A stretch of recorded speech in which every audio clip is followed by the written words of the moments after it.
This here's America. At least the parts we can show you and still cut out New York and California. And in America, we like options. Lots and lots of options. We got cars that can choose between 2 different engines. Our TVs have more channels than we can count. Hell, we got more genders than we have. California snuck in there. It's because we were talking about all the genders. We got more genders than we have letters to abbreviate them. So why in the hey-hira would I tell you you only need 1 bullet?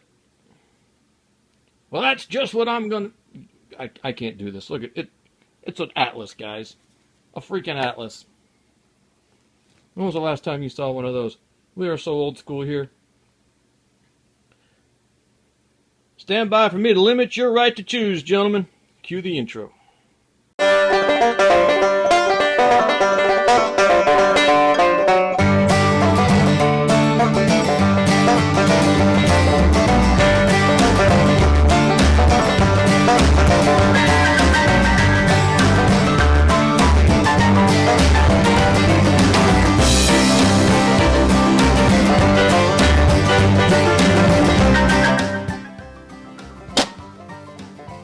So the best all-around cartridge, right? The most versatile all-around bullet.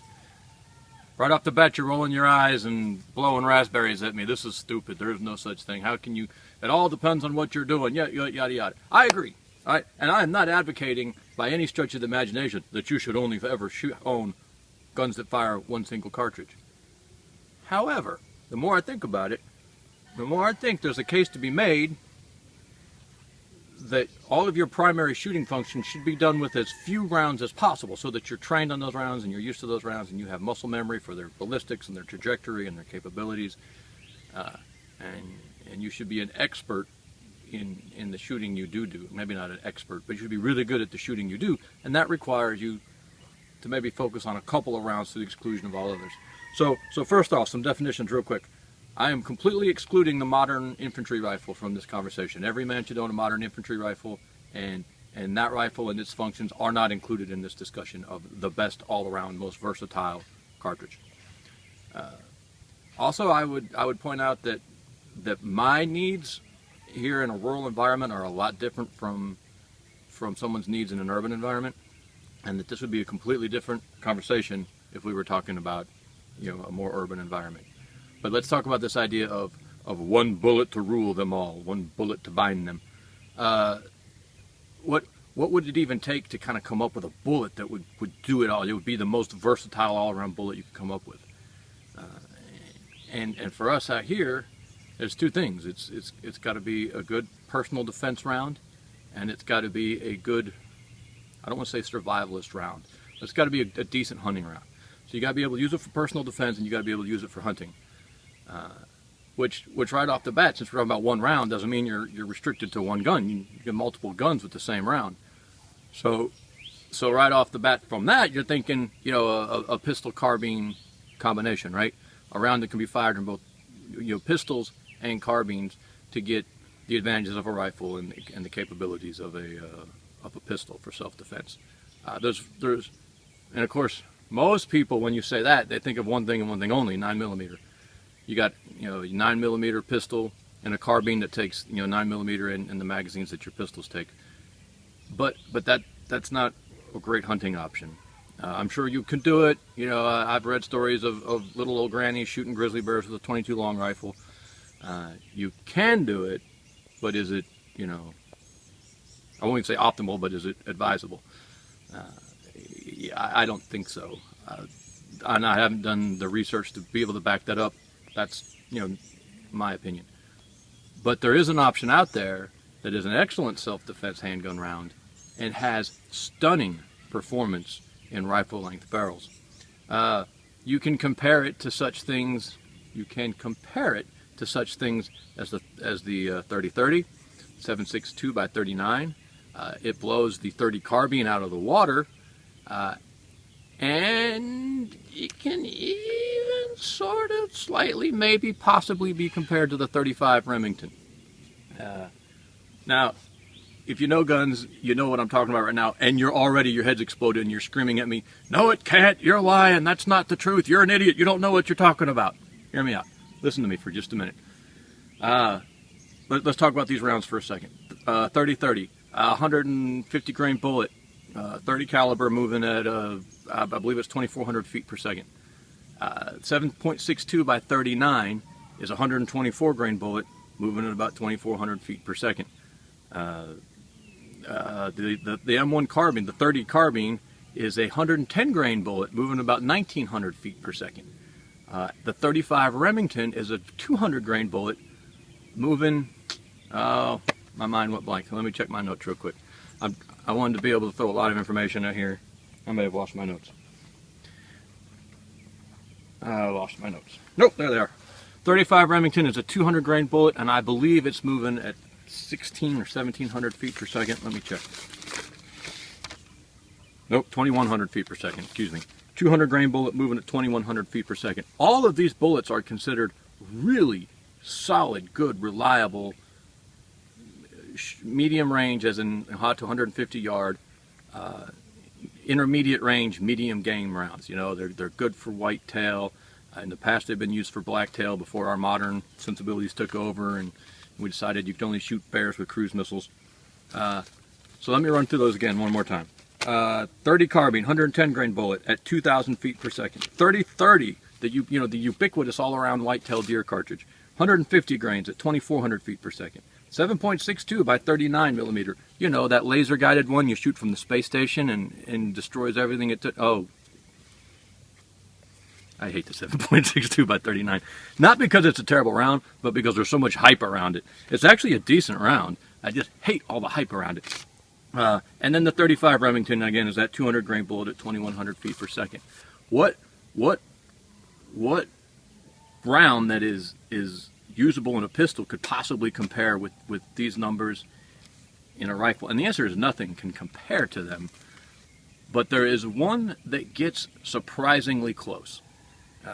Now, you're probably thinking already, like I said, if you're a gun guy, there's probably 3 things going through your mind, 4 things possibly even. You might possibly be thinking 10 millimeter, throw that out right away.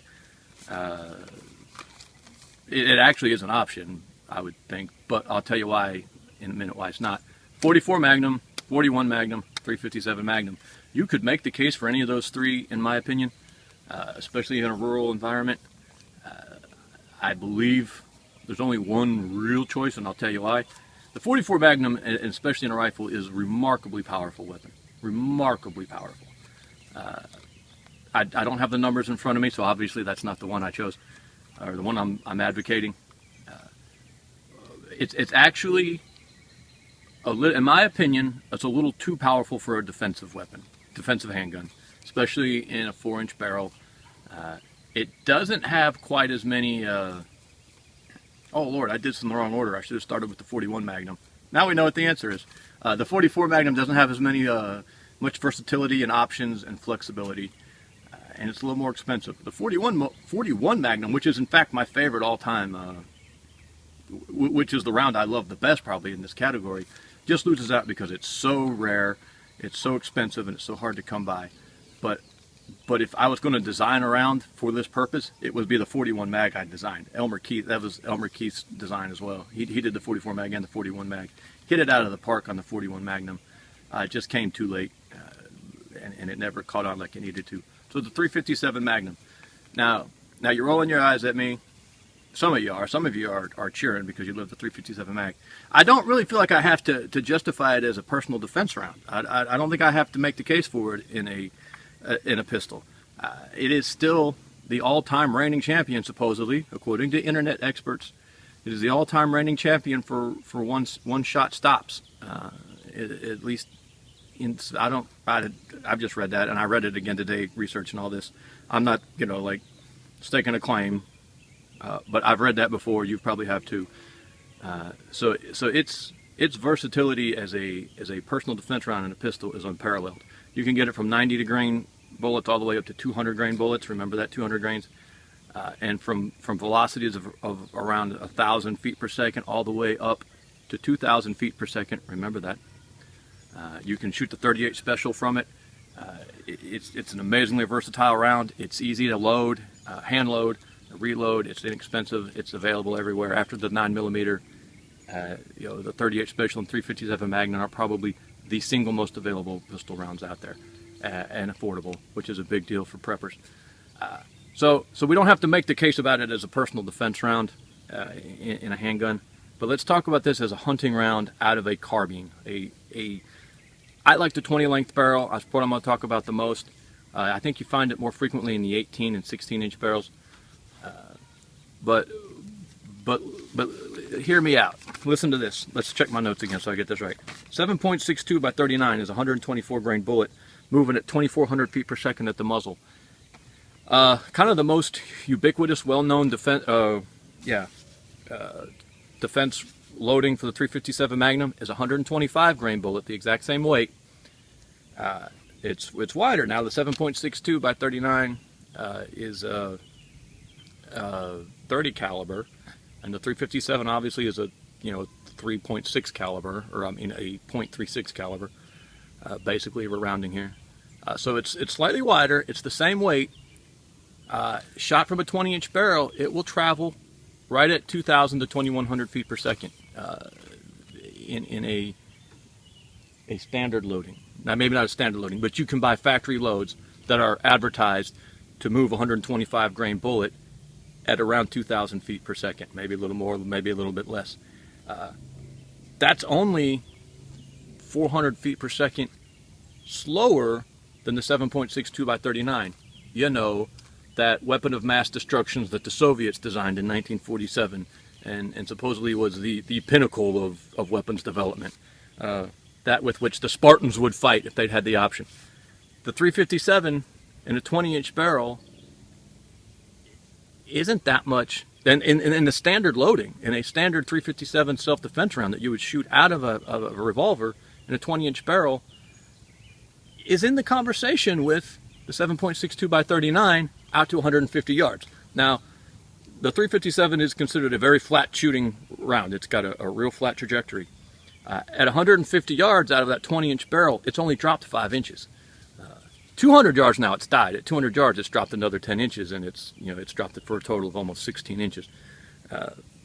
But out to that 150 yards, you've only dropped 5 inches with that 357 Magnum. Same bullet weight, slightly slower than your 7.62 by 39. But that's not its only thing you can compare it to. It blows the 30 carbine out of the water. It's not even close. I won't bore you with the numbers. 110 grain, look at me, I'm going to bore you with the numbers. 110 grain bullet out of a 30 carbine, 2,000 feet per second, very light bullet. Going really fast, nothing wrong with that. But when you compare it to the 357, when you talk about the foot-pounds and everything, and I didn't write all that down, the 357 is actually more effective. Heavier bullet, wider cross-section. It retains its energy better for a little while. There's some other stuff involved with the type of bullet it is, where it doesn't retain its energy very well past a certain range, but we won't go into all that. I don't even understand all of it. I have to accept it. Compared to the 30-30, the original 30-30, when it first came out in like 1902, I think it was, or 06 or something, was a 165 grain bullet, moving at 1,700 feet per second. I've got it here. 1,900 feet per second. The original 30-30 load was 165 grains, moving at about 1,860 feet per second. Again, numbers you can recreate with the 357 Magnum out of a rifle-length barrel.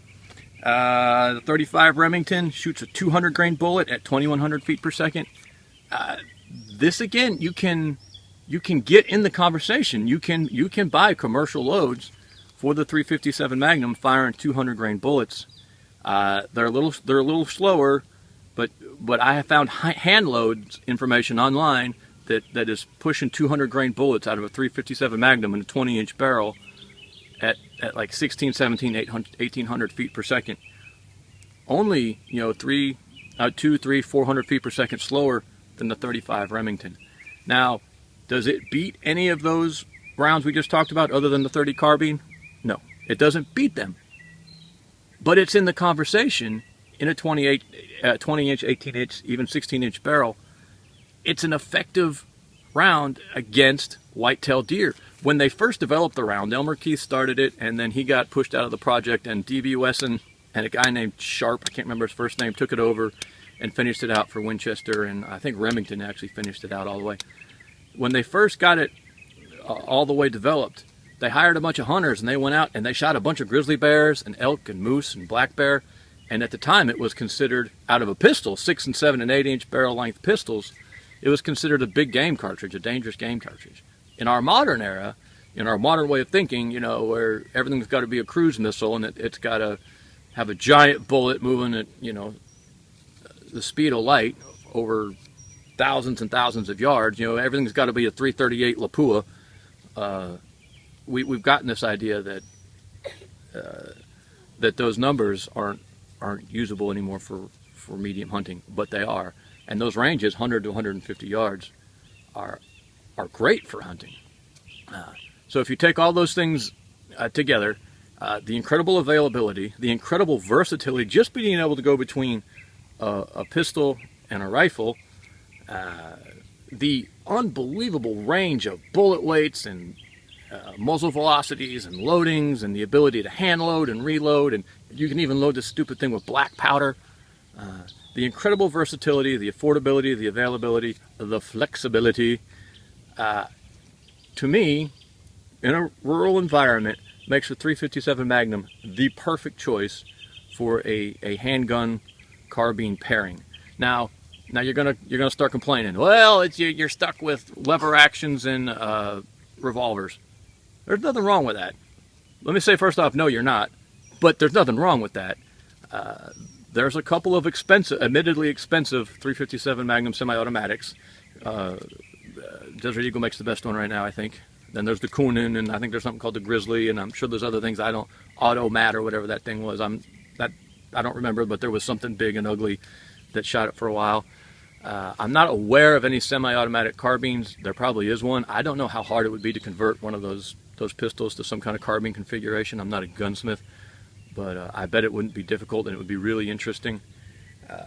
The lever action thing, there's a lot of lever actions on the market. Rossi makes one, Marlin makes one, Uberti makes one, Henry makes one.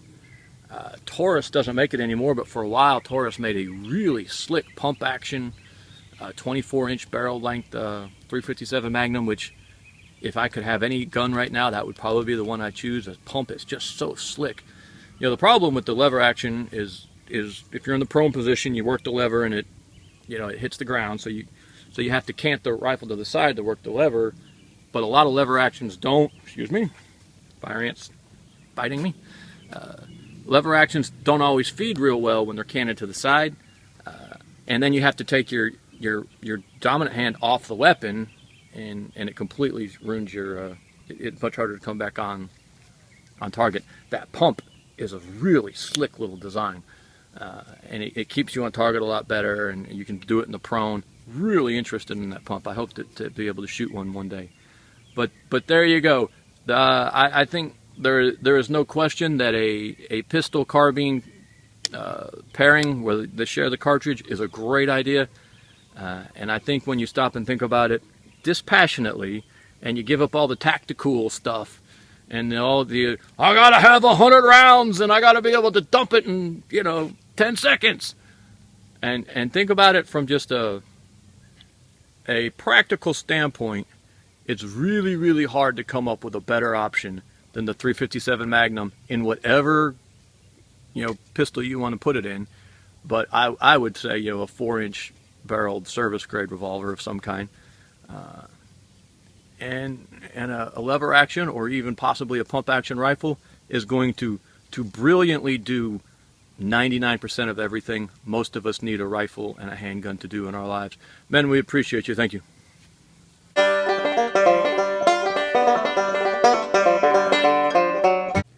One bullet to rule them all. One bullet to find them. One bullet to bring them all. And in the darkness, bind them. Wait a minute. I've still got 2 bullets. Now, that's not right. 6 bullets isn't supposed to be enough. Damn that J.R.R. Tolkien. Doesn't he watch YouTube gun videos?